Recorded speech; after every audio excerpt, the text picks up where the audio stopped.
ஒரு சில குக்கரில் வந்துடும், எங்கள் குக்கரில் வந்து விசிலே வராதுங்க, ரொம்ப லேட்டு. எது இங்கேயா உங்கள் வீட்லையா? இங்கே தான். ஓ இங்கேயா?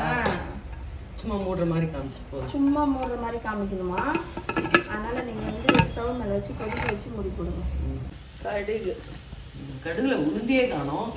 வெந்தயம் வெந்தயம் வெந்தயம் வாசனைக்கு 2 வெந்தயம், சும்மா சீரகம் 4 வாசனைக்கு, காஞ்ச மிளகாய், கைப்பிடி வெங்காயம், தக்காளி, அவ்வளோதான் இருக்கு.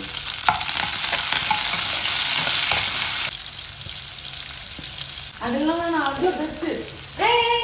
அதை போடாத, அசிங்கமா இருக்குது. இந்தா காரம் பத்தாதுன்னு நாங்கள் கொஞ்சம் சில்லி பவுடர் போட்டுக்கிறோம், அவ்வளோதான். இப்போ பருப்பு ஊற்றிட்டு கலந்து விட்டுருவோம். கொஞ்சமாக தண்ணி விட்டு, நிறைய விட்டாத. தண்ணி கொஞ்சம் சேர்த்து கலக்கி விட்டால் நம்ம ஸ்டைலில் சில்லி சாம்பார் ரெடி.